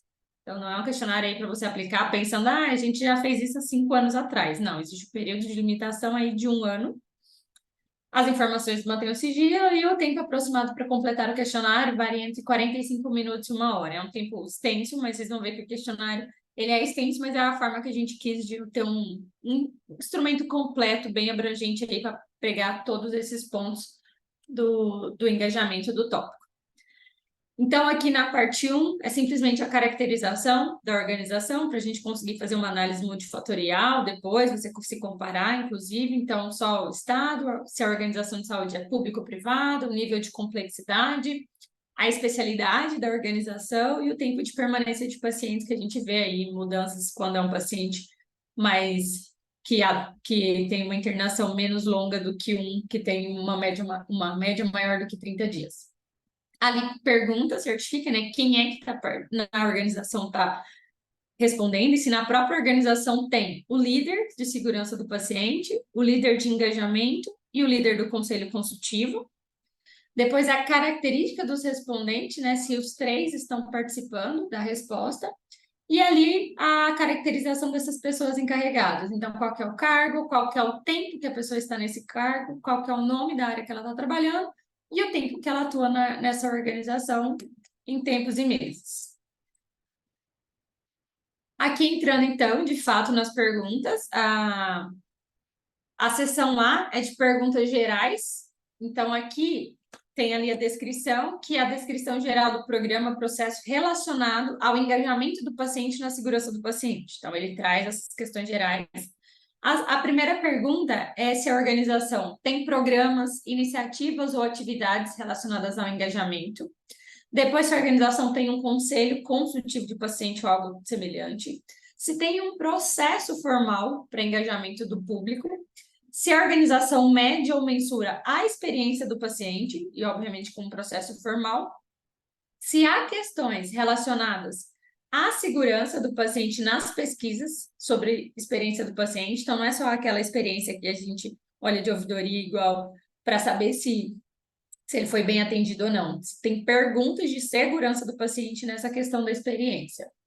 Se a organização usa uma ferramenta de avaliação de cultura de segurança, se há questões relacionadas à segurança do paciente nessa pesquisa sobre a experiência do colaborador, então entra aqui também no colaborador, e quais dessas áreas aqui colaboram para a melhoria da segurança do paciente. Então, essa primeira parte aqui são perguntas mais abertas, apesar de objetiva.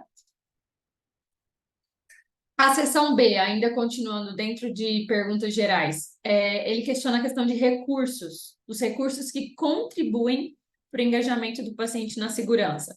Então, quantos funcionários que atuam em tempo integral estão alocados tanto na área de segurança do paciente, de engajamento e de conselho consultivo. Então, já é um ponto aí para avaliar se a instituição está fornecendo esses recursos. Se a alocação em tempo integral desses funcionários é suficiente para atingir as metas de segurança em parceria com os pacientes. Se os recursos financeiros ou orçamento destinado é suficiente para alcançar as metas de segurança em parceria com os pacientes. E se tem outros recursos investidos no engajamento do paciente em atividades de segurança. E aí vai desde financiamento, doação, tempo de trabalho, enfim. Desculpa. Aqui na seção 2 é quando a gente entra de fato para a tabela que vai ali, que faz uma escala para colocar um percentual, digamos assim, de respostas sobre o nível de engajamento do paciente. Então, essa seção 2A, ela vem especificamente relacionada ao engajamento do nível estratégico. Então, vocês lembram que eu falei que a gente passa por um instrumento que avalia os 3 níveis? Essa parte do 2A é do nível estratégico. O que eles colocam? Aí tem a opção de resposta. Não sei, nunca não, às vezes, sempre sim ou em andamento. A gente tem ali, a organização menciona o engajamento do paciente em seu plano estratégico. A organização menciona o engajamento do paciente no seu plano operacional.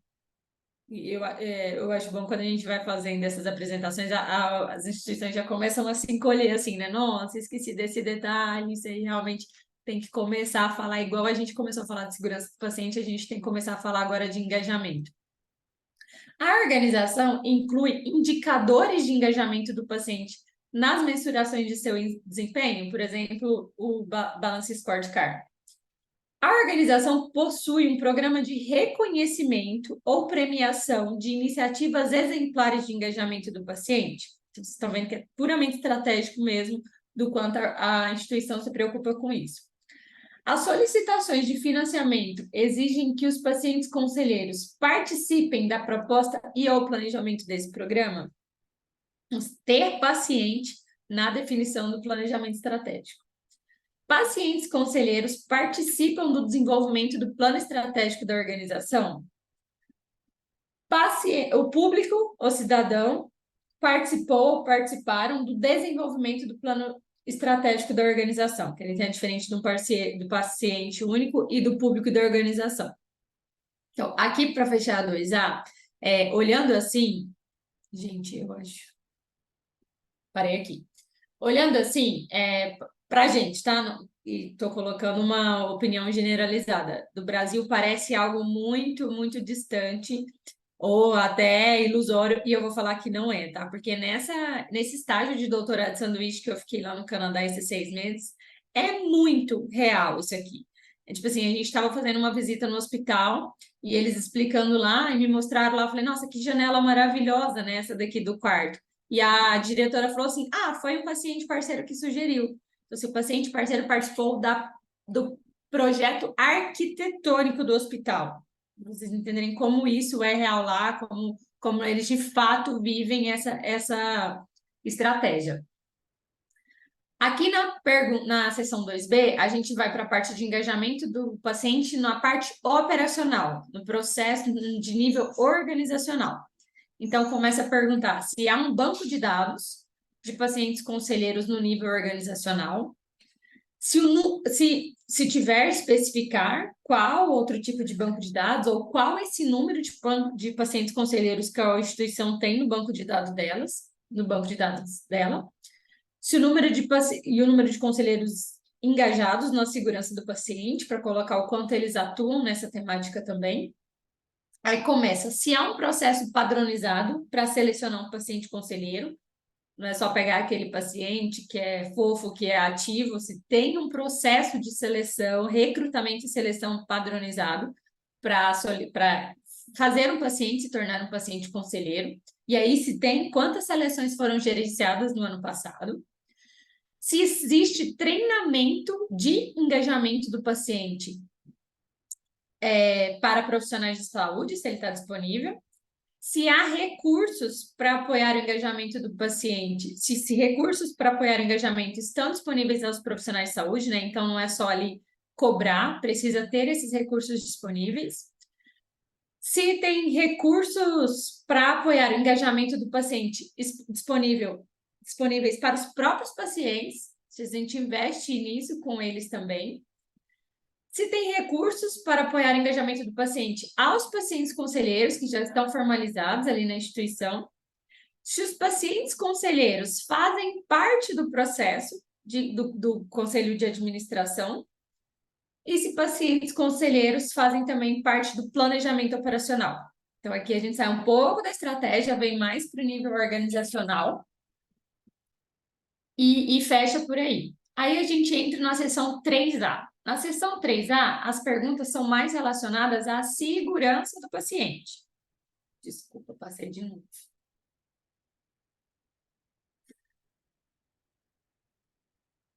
Eu volto, ele vai para frente. Existe uma limitação tecnológica aqui. Isso, aqui na pergunta 3A. Tá me boicotando. Na seção 3A, a gente entra aí nas perguntas relacionadas à segurança do paciente. Aí, cada sessão, ele passa pelos 3 níveis, tá? Ou pelos diferentes níveis. Então, aquela foi estratégica operacional, essa aqui já entra no estratégico operacional e clínico.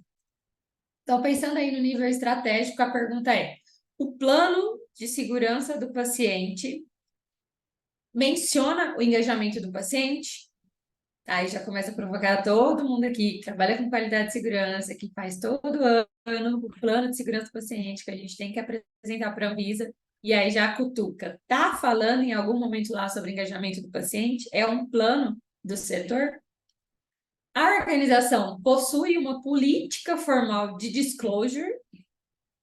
A política de disclosure é avaliada periodicamente. A política de disclosure é avaliada em parceria com pacientes conselheiros. É engraçado que nessa pergunta aqui, até o segundo tópico ali, tá todo mundo ok. Não, tem a política, é avaliada periodicamente. A hora que pergunta se um paciente participou da criação dessa política, quase ninguém coloca assim. Se a organização é transparente sobre engajamento do paciente na segurança do paciente, então se a gente tem a divulgação das estratégias, de planos de ação, inclusive de resultados. Se a organização é transparente sobre a segurança do paciente, por exemplo, divulgação de indicadores, de incidência de eventos adversos, de problemas, melhorias e resultados. Aqui a B, dentro da 3 ainda, então relacionada ainda à segurança do paciente, mas voltada para a parte de nível organizacional. As perguntas. Se os pacientes e familiares fazem perguntas quando se sentem inseguros, e aí o reconhecimento da cultura institucional. Se os pacientes e familiares adotam comportamentos que promovem segurança do paciente, se é perfil.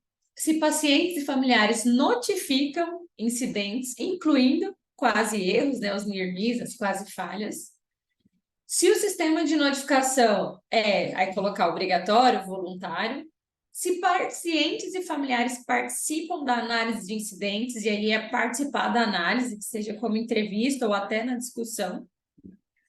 Se pacientes conselheiros participam do desenvolvimento da política de análise de incidentes. Se pacientes conselheiros são engajados em encontrar soluções para evitar incidentes. Se pacientes que tiveram um incidente estão cientes sobre as ações que foram adotadas para prevenir incidentes. Então, não só ali questão do disclosure, mas se eles têm conhecimento de todas as ações que foram geradas por conta daquele incidente. Ali, ainda no nível organizacional, se pacientes conselheiros ajudam a desenvolver políticas para auxiliar os pacientes após um incidente, então, por exemplo, suporte financeiro, físico, psicológico.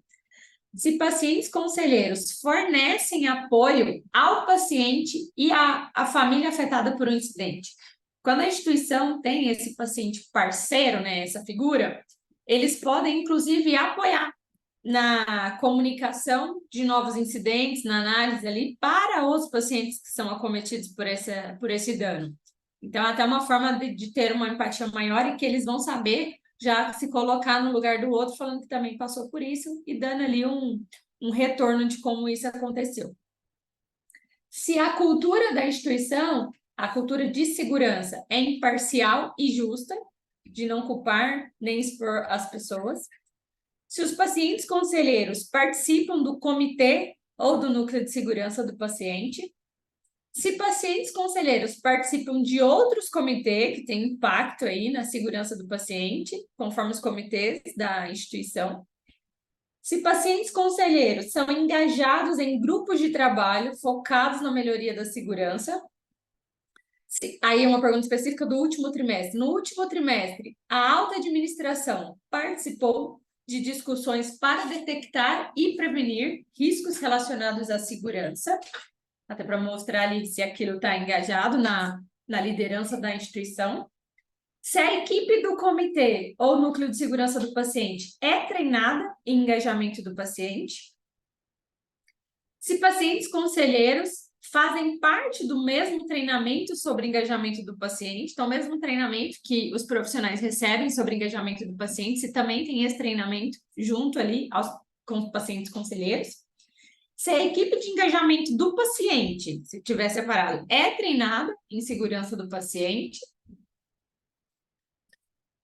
Essa é a parte maior do nível organizacional. Se pacientes conselheiros e equipe fazem parte do mesmo treinamento sobre segurança, então uma parte sobre engajamento, uma parte sobre segurança. Se os profissionais de saúde são treinados em engajamento do paciente na segurança do paciente. Se voluntários, se a instituição tiver, são treinados em engajamento do paciente na segurança do paciente. E as últimas duas aqui, se a organização monitora o impacto do engajamento do paciente na segurança do paciente, por exemplo, número de incidentes notificados pelos próprios pacientes. Se a organização monitora a evolução do engajamento do paciente, por exemplo, a profundidade, a disseminação do engajamento. Então, aqui a gente termina a 3A, a 3B, desculpa, e a 3C é a do nível clínico. Acho que essa aqui é a que vocês mais vão assemelhar, vão ver aí que tem alguma coisa.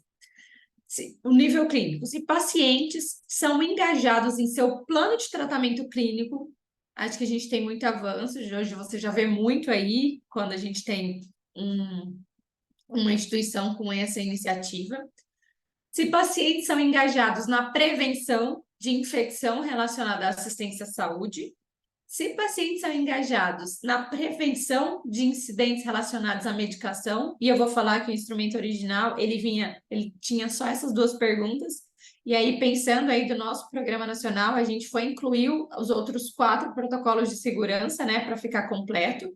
Então, a gente incluiu a pergunta se pacientes são engajados na prevenção de queda, se pacientes são engajados na prevenção de lesão por pressão, se pacientes são engajados na prevenção de incidentes relacionados à identificação do paciente, se pacientes são engajados na prevenção de incidentes relacionados à cirurgia segura, se pacientes conselheiros acompanham, se necessário, os pacientes durante seus processos de cuidado, e se pacientes aí de diferentes origens, nacionalidades, recebem apoio apropriado, por exemplo, interpretação, tradução ou outro apoio cultural. E ali, se há algum procedimento padronizado para garantir transições de cuidado segura, né, para dar a continuidade do cuidado, e se o plano de transição de cuidados é discutido com o paciente familiar. E aqui a gente encerra a seção 3C, que é a parte clínica. E aí, já finalizando o instrumento, acho que ele não passou, agora foi. A gente tem a última seção, que é de contexto e impacto. Aqui no contexto e impacto, ele pede ali a avaliação da instituição, se o nosso engajamento do paciente na segurança do paciente é apoiado por, e aí tem as opções, nossa estratégia, estrutura interna de engajamento do paciente, metodologias de acreditação, né, que é uma grande provocadora, guias ou referências internacionais, guia ou referências brasileiras e guia ou referências regionais. Se, no geral, nosso investimento no engajamento do paciente é um Likert, excelente, muito bom, aceitável, baixo ou insuficiente. Se no último ano o engajamento do paciente na segurança do paciente melhorou significativamente, melhorou um pouco, continuou igual, reduziu ou reduziu muito. A questão 67, se temos evidências que no último ano o engajamento do paciente teve impacto.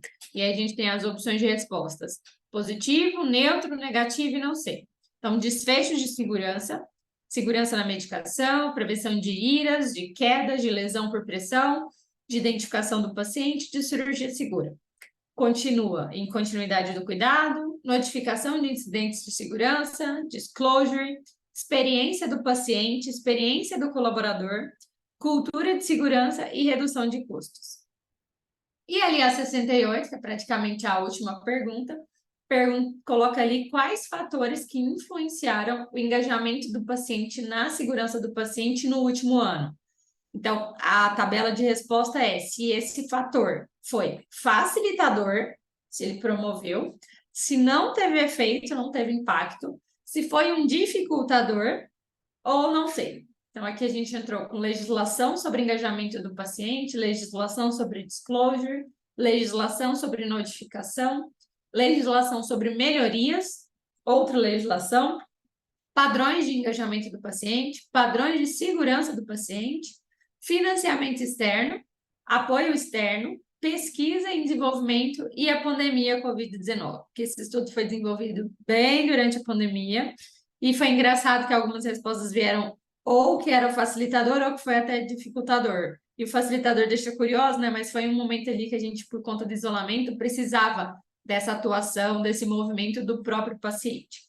E a última pergunta ali, do que você particularmente sente orgulho em relação ao engajamento do paciente na segurança do paciente. Aqui depois comentários sobre a pesquisa, se teve alguma dificuldade, se teve alguma dificuldade especificamente relacionada à redação, tamanho, clareza, pertinência, ordem, tabelas e escalas, considerando que é um estudo de adaptação, e algum comentário ou sugestão. No resultado da tese, tá? Falando especificamente da metodologia. Então, esse questionário, engajamento do paciente na segurança do paciente em organizações de saúde, é o primeiro instrumento publicado no Brasil e ele pode ser utilizado para avaliar as estratégias utilizadas sobre o envolvimento do paciente na segurança do cuidado, possibilitando aí comparação com estudos nacionais ou internacionais, né? Então, o estudo de adaptação transcultural permite essa comparação. Ele também, não sei se vocês conseguiram ter essa visão, mas ele acaba podendo ser utilizado como uma ferramenta de gestão para analisar a situação do engajamento. Então, você responder no final, ter aquele resultado se você está investindo de fato nessa tema ou não, ou se ainda tem oportunidade, em dado contexto e momento, e acabar identificando lacunas que estimulam a implementação de práticas relacionadas ao tema, ou melhorar as existentes. Então, não sei se alguém teve alguma novidade de ação, porque como são 67 questões sobre isso, você acaba vendo que tem muita coisa que você nem sabia que era relacionada a engajamento. E aqui, só comprovando a originalidade da pesquisa, dado que até o momento não havia uma publicação de um instrumento semelhante aqui no Brasil.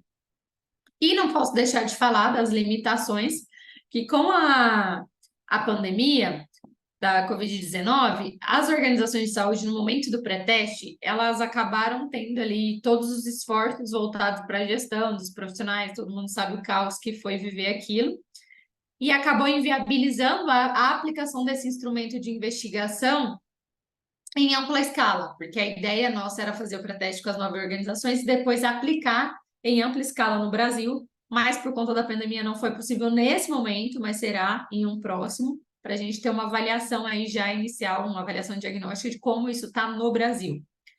E essa aplicação do instrumento, ela também ficou, por isso ela ficou restrita a essas organizações que participaram no pré-teste, que já ajudou muito, que já deu para ter uma visão, tornando importante a realização de novos estudos com amostras maiores e mais heterogêneas, para que a gente possa comparar e, de fato, ter uma análise aí completa dessa temática. Aqui as referências.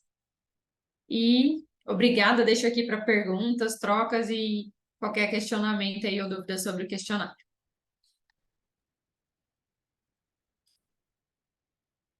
Maiana, muito obrigado. Tô encantado com a densidade do trabalho, é uma coisa realmente impressionante, né? Eu procurei alguns instrumentos. Quando eu vim fazer o meu pós-doc, eu vim para a escola de enfermagem, né? Não sei se você sabe dessa história. Quando eu vim para os Estados Unidos, eu vim para a escola de enfermagem da San Diego State, porque justamente nós estávamos tentando fazer um instrumento, mas que avaliasse a percepção do paciente. É diferente, é uma outra lógica, não é para avaliar a densidade e a profundidade disso. E na época eu fiz uma uma pesquisa, né, um levantamento de literatura importante que nem você, mas aí depois eu vi, porque eu fiz isso em 2018, né, e as suas publicações são depois disso aí, né, inclusive eu acho que essa primeira publicação do Grupo do Canadá deve ter vindo, porque eles começaram em 2017, você falou, né? Isso, ela veio em 2021. Em 2021, então por isso que eu não peguei ela, não tinha ela como referência, mas já estou com todas, fiz um monte de print das tuas telas aqui, tá cheio de cópia, né? Mas deixa eu te perguntar umas coisas que eu... Gente, assim, eu vou perguntar, porque eu estou ansioso para perguntar umas coisas aqui para a Maiana, tá? Mas quem quiser falar alguma coisa, quem quiser algum comentário também, ou bote no chat, por gentileza, ou então levanta a mãozinha aqui no nosso espírito de comunidade aqui, abre a câmera, assim, a gente vai dando uma ordem para todo mundo poder falar aqui e interagir com a Maiana também, tá? Então, Maiana, assim, eu pergunto, primeiro, eu enxergo isso como um instrumento, sabe, de saúde pública, assim, tipo Sobrasp, tocando. Exato. A Luciana Uê estava nos assistindo, talvez um Ministério da Saúde utilizando ferramentas dessa, né? E, eventualmente, Maiana, até conectando com modelos de remuneração em saúde, tu entende? Daqui a pouco tu tem escalas, assim como nos Estados Unidos eles utilizam o HCAPS para avaliar a experiência, Sim. né? A gente poderia utilizar um instrumento como o teu, justamente para vincular o hospital que tem níveis tais e tais de engajamento pode receber bônus, enfim, eu tô viajando aqui, né? Mas é por aí o negócio, não é? Mas é por aí, não é?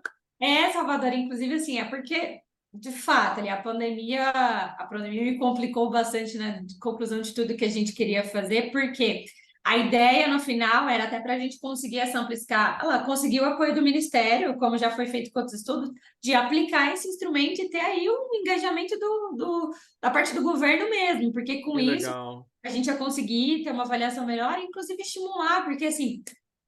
Desculpa, tá? Modéstia à parte, esse instrumento ele traz muito conhecimento. Muita coisa. As pessoas não sabem. Então, além da gente conseguir fazer a avaliação, que não se limitaria à pesquisa, a gente conseguiria disseminar esse assunto para as organizações. Muito legal. O grupo da Sobrasp já conhece esse teu trabalho? Tu já apresentou na Sobrasp, não? Na Sobrasp eu apresentei no congresso, mas como apresentação de pôster, ainda não, ele não foi apresentado. Nossa, a gente precisa, Vitor, se o Vitor estiver por aí, nós precisamos olhar esse instrumento, né? E quem sabe isso pode nos ajudar, né?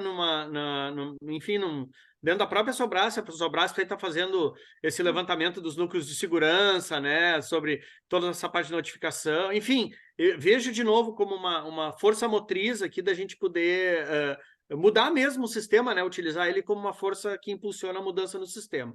Uma outra coisa que eu ia te perguntar é o seguinte, Maiana, tu disse que ele está publicado já, e se eu tiver na minha organização, estou vendo aqui, nós estamos com um monte de gente conectada, né?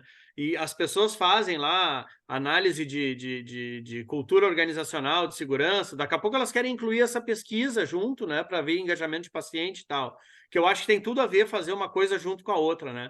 Tu tem alguma recomendação para a gente do ponto de vista metodológico, né? Tipo, eu sugiro fazer isso uma vez, porque é muito extenso, tu também, e tu selecionar metodologicamente, não é uma coisa que tu vai fazer isso todo mês, né? Tu vai fazer, sei lá, uma vez por ano, talvez amostralmente. Como é que o Canadá usa e como é que tu sugere que a gente poderia utilizar nas instituições do Brasil, né? O instrumento, ele pede para ser avaliado com um período de 12 meses para trás. Então, minimamente tem que ser a cada um ano. Um ano, perfeito. Isso. E eu recomendo, inclusive foi o que eu vi lá, é que faça essa avaliação de um ano para trás, que o ano seguinte seja de implementar as melhorias que vocês identificarem conforme as fragilidades que forem surgindo ali no instrumento, que ficaram, não, e no próximo ano aplique. Então, uma aplicação aí a cada 2 anos, até pela complexidade, pela É complexo, né? Metodologicamente ele é sofisticado, né? Não dá para sentar e fazer, né? Então tem que uma força de trabalho muito importante, a dedicação para fazer metodologicamente correto. Né? Não é um formulário que você vai lá simplesmente aplica, você vai gastar uma energia, porque ele trabalha até no planejamento estratégico da instituição. Então envolve muita questão. E aí, depois, obviamente, que no resultado, você vai precisar de um tempo para conseguir mudar aquela realidade e aplicar novamente o instrumento para verificar as mudanças, né? Então, eu recomendo que a cada 2 anos, o instrumento está publicado, como eu falei, lá no repositório da tese, E foi engraçado que quando a gente foi publicar a tese, você tem a opção de publicar parcial ou completa. Uhum. E tem alguns professores, algumas pessoas que acham que a melhor forma é parcial, para deixar para o artigo. Assim, eu falei, gente, publica tudo. Quero Claro. todo mundo estudando isso, todo mundo levando isso para a sua organização. Então, está disponível na íntegra. A única coisa é que, assim, o instrumento ele foi disponibilizado na íntegra, mas num PDF.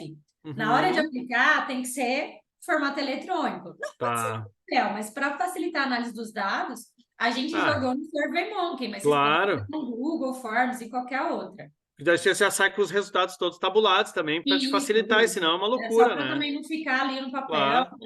Então, assim, a única questão é pegar isso e jogar para o formulário, como a plataforma do SurveyMonkey é protegida, a gente tem uma licença, eu não conseguiria compartilhar de seu acesso, mas cada um pode colocar só não mudar as questões. Claro, manter o padrão, tá validado já, perfeito. Meu contato está lá, para tirar qualquer dúvida, e sugestões também, quem quiser. Olha só, a Luciana Uê está perguntando aqui, quanto tempo leva uma pesquisa como essa? Qual a complexidade você identifica e precisa do apoio da gestão do hospital? Tá. Ô, Luciana, na própria instrução aqui a gente fala de 45 minutos a 1 hora. Eu vou colocar uma margem maior, porque você vai ver que a discussão, as respostas, algumas acabam gerando alguma discussão. Então, 3 pessoas minimamente para responder. Então, qualquer discussão entre os 3 de não ter um consenso, a gente vai precisar de um tempinho maior ali. Então, colocaria 2 horas, mas não 2 horas seguidas. Você pode colocar aí, separa, pica, faz faseado, faz uma sessão num dia, outra sessão no outro, até para não ficar cansativo. Mas como eu falei, e o Salvador também, ele é muito abrangente, então a ideia é essa mesmo, tá? É gastar uma energia para isso. Qualquer outra pergunta, desculpa? Eu tirei o chat aqui, deixa eu ver de novo, já pego aqui. Envolve a alta gestão? Se precisa de apoio da gestão do hospital e o tempo, né? Isso, esse tempo. A questão da gestão do apoio do hospital, aqui a gente coloca a líder de segurança do paciente, líder de engajamento, muitas vezes será o mesmo, e o conselho consultivo. Mas a gente está falando de uma cultura de instituições com cultura muito bem desenvolvidas, que essas pessoas tenham conhecimento de tudo. Claro. Não, obviamente é importante fazer com gestores, até para os gestores terem esse conhecimento. E aí eu estou falando, Luciana, com a realidade do Brasil. Tá? Então, Canadá facilmente falaria, não, todo mundo tem. Agora, aqui no Brasil, eu não tenho segurança para afirmar que não precisaria desse suporte. Eu acho que precisa sim. Legal. Gente, eu estou assim encantado, assim, 3 dias assim maravilhoso, um melhor que o outro. Eu estou cheio de ideias na cabeça aqui. E Maiana, de novo, agradecer demais, parabéns, que baita pesquisa, que baita trabalho. Tenho certeza que tu vai impactar o sistema. Isso vai entrar no radar das pessoas e de alguma forma tu vai deixar o teu legado aí pela segurança dos nossos pacientes. Muito, muito obrigado por compartilhar com a gente aí, tá? E quem quiser seguir nessa área de pesquisa, tem um questionário aí pronto para vocês trabalharem, para vocês aplicarem em outras realidades. Fiquem à vontade. Essa legal. Foi desenvolvida para isso mesmo. Show de bola. Grupo CCH, MSU. Opa, alguém abriu o microfone. Maiana, Agora muito... fazendo outro grupo. Deixa eu desligar aqui, que tem alguém falando aqui. Desculpa, só para a gente fazer um encerramento aqui. Respeitando religiosamente, britanicamente, o nosso horário, né? Nós estamos sempre da 1 às 3. Fizemos direitinho nos 3 dias aí. Agradecer demais a participação de todos vocês. Estamos fechando com chave de ouro o 3º dia aí, Maiana, espetacular, muito obrigado. E amanhã, gente, nosso último dia também, que vai ser muito especial. Nós temos 2 colegas do NHS que vão trazer, então, uma experiência britânica agora. Inclusive, o NHS está lançando um novo documento em relação à segurança do paciente e o engajamento do paciente. Elas devem trazer um highlight para nós, é a Olivia Lounsbury e a Gemma Sibley. E depois, na sequência, um fechamento top com a nossa querida Aline Albuquerque, né, do IBDPAC, que vai falar sobre direitos dos pacientes. Então, estamos fechando a semana aí com chave de ouro também. Carol, para ti fazer o encerramento aí. Pessoal, muito obrigada, então, pelo dia de hoje. Quem puder deixar a sua palavra de como está saindo do nosso encontro hoje, depois a gente vai fazer uma grande nuvem de palavras da semana da terceira Semana Internacional de Segurança do Paciente. Nós agradecemos todos vocês e esperamos vocês amanhã, tá bem? Obrigada, pessoal. Muito Um obrigada. abraço aí, bom trabalho. Tchau, Maiana. Obrigado, querida.